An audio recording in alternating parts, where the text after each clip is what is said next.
What is up, guys? In today's video, I'm going to be going over everything you need to know about Fortnite's Juice WRLD update. As always, if you guys do find this video to be helpful, informative, interesting, remember to give it a like, subscribe if you like some more, and comment down below what you think of today's update. So the first thing we have to talk about is that the kit boss has been added to the Catty Corner POI, kind of in between Retail Row and Lazy Lake. If you eliminate Kit, they will drop a mythic charge shotgun and the mythic shockwave launcher, and they'll also drop a key card to open the vault at Catty Corner. The shockwave launcher is a grenade launcher that shoots shockwaves and uses rocket ammo. So if your weapon and reserve ammo are both full, you will have 18 shockwaves with this. It's the best mobility item in the game right now. It's one of the best mobility items probably ever in Fortnite. It is incredibly good, and if you get the opportunity to use this, I would definitely recommend it.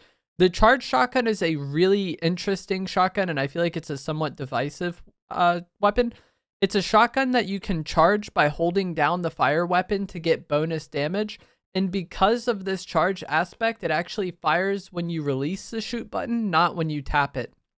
And that sounds kind of minor, but in practice it just like feels very weird to use if you're not used to it. Like most guns fire when you hit the shoot button, this one fires after you release the shoot button, so it definitely feels weird at times, and I'm not someone who really has ever gotten that used to this item because I quit playing the game the season it was initially added in Chapter 2 Season 3, and then it's just kind of been in kind of sporadically since then for like small periods of time. But this is a weapon that is very good, and like for some people it's their favorite shotgun of all time. I feel like it's an item that you either love or hate, but it's definitely like a high skill weapon. If you take the time to get used to it and get good with it, it is incredibly good. But if you just kind of pick it up every now and then and don't really practice with it, you're probably not going to like it very much. The damage on it is very good, though. The green one can hit for 190 damage if you hit a fully charged headshot. And then the mythic has a max damage of 205. And every rarity of the charge shotgun was added to the loot pool today, not just the mythic. There's, white to gold, and then the mythic that you can get from Kit. For some reason, I was also getting the mythic shockwave launcher out of chests today. I'm not sure if this is a bug that will eventually get fixed or if this is an intentional thing and it's here to stay. But as of the time I was playing this morning, you could get the shockwave launcher from the boss, but you could also just get it from looting. And then also for some reason today when I shot people with the mythic Kit charge shotgun, it was marking them like the shadow tracker would or the flare gun would. I don't know why this is happening. It really isn't that big of a deal, though, because if you're shooting somebody with this shotgun, you probably know where they are. It doesn't have the most range, but that was a weird kind of aspect of the weapon. The Juice WRLD Chug Cannon was also added in today's update, and now Juice WRLD is actually watching over the map. If you look at kind of the southwestern corner of the map, you could see Juice WRLD watching over the map, and the Juice WRLD Chug Cannon is just a regular loot item. You can get it from like chests and floor loot. It's a reskin of the Chug Cannon. It heals you for 15 HP or shield, depending on what you need. And it has 5 shots at max charge, and then it recharges 1 shot per 20 seconds if you're using it. And it takes 2 inventory slots like the bandage bazooka, just think of it like a bandage bazooka, but it heals 15 health or shield, just depending on what you need, kind of like how chug splashes are. And it actually does give you somewhat of a zero gravity effect after you shoot yourself with it. And that is kind of the mythic Juice WRLD version of this weapon, or what separates it from the regular Chug Cannon, is that the Juice WRLD Chug Cannon gives you that zero gravity effect after you splash yourself with it. It is, definitely a good item. The cannons or bazooka healing items that take 2 inventory slots have never been really my favorite thing. But there are a lot of people that love these items, and I believe it does an area of effect heal like splashes. So if you are playing team game modes and shoot it at the ground, I'm pretty sure it should heal both of you. Another healing item that was added in today's update is going to be the legendary slurp juice from Chapter 4. This is the best healing item in the game right now, in my opinion, and it can be found in chests and floor loot. This, like I said, is the best healing item in the game. If you played in Chapter 4, you're well aware of how this works, but it heals 12 health and shield per second for 20 seconds, meaning it gives both 120 shield and 120 white health, or 240 total health over the course of its activated effect, or like while it's active. And you can hold 2 of these in a stack, and like I said, it's just incredibly good. You could be at 1 HP and drink this, and you would be at 100 health and 100 shield when it's done working. if you didn't take too much damage over the course of it. So it's a great healing item. It's a great healing item that, you know, uses quickly and then gets its effect over time. So if you got to like shockwave away from somebody, pop this and then keep going, it's perfect for that sort of thing.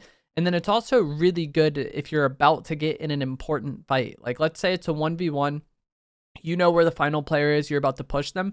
You have this in your inventory, it's almost beneficial for you to drink it before that fight and then just have health regenerating over the course of a fight because of your slurp juice. And so that isn't how I would use it all the time, but it is a way that you can use it. And like I said, if you know you're about to get in a very important pivotal fight, the slurp juice is great for that. Or maybe let's say you're in a fight, you take 20, you want to heal, then, you know, the slurp juice is going to get you what you need, but it's going to keep working over the course of the fight. So it's not like you need to really be scared about how you use it. Like you don't need to save it until after the fight to make sure you get the full effect because it heals over time. So it's a great healing item when you need to heal, but it's also a great healing item in terms of how versatile it is, how easy it is to use with mobility, because it doesn't take very much time to use. And the effect of regenerating health over the course of the fight can be very confusing to your opponent and just give you a huge advantage in that fight.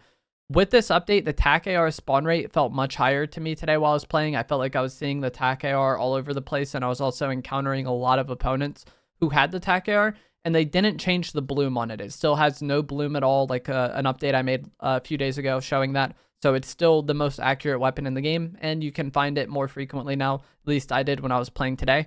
The revolver, suppressed pistol, grenade launcher, dynamite, and proximity mine were all vaulted in today's update, so those items were removed from the loot pool.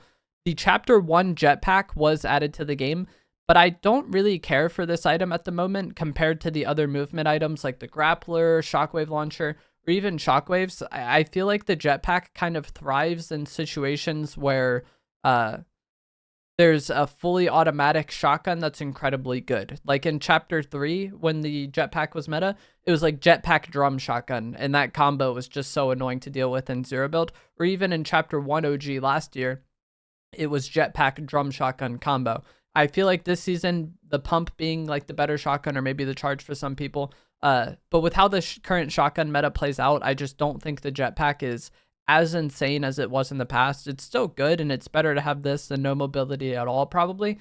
But I don't think the jetpack is going to be as, you know, impactful as it was in Chapter 1 OG or in Chapter 3 Season 2, I believe, when Zero Build first got added. The jetpack was in that season, and it was incredibly good. But I think with how the game currently plays out, the mobility we have in the game, the way the shotguns are, I don't really want to use the jetpack much, and I don't see myself using it.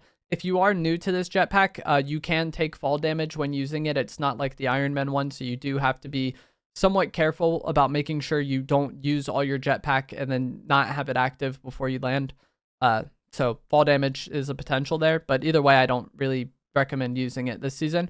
Shockwaves seem to no longer be dropping in stacks of 1, and now they will drop in stacks of 2 consistently. If you guys played last week or leading up to this update, for some reason there was a bug with shockwaves where they could drop either 1, 2, or 3 in a stack when you found them. And it was just weird to get enough to use at that point because, you know, one spawn, you might get 2 spawns and end up with 2 shockwaves rather than 4. So it was rough. But now when I played today, it seemed like every time I find shockwaves, they were dropping in stacks of 2, which is great because that's how it should be. And then the shield bubble, decoy grenades, and hand cannon were also all unvaulted today. I read that the proximity grenade launcher was unvaulted, but I did not see it at all today. But with how the loot pool has been in Chapter 2 Remix and how much stuff there has been in the current loot pool, it's not too surprising to me that there was something added that I didn't really see at all because there's been a lot of stuff in the loot pool this season. And that makes it hard to find necessarily every single item consistently. But that is going to be it for this video and this update. I hope you guys found this helpful, informative, interesting. Let me know what you think of these changes down in the comments below, and I will see you guys in the next one. Thanks for watching.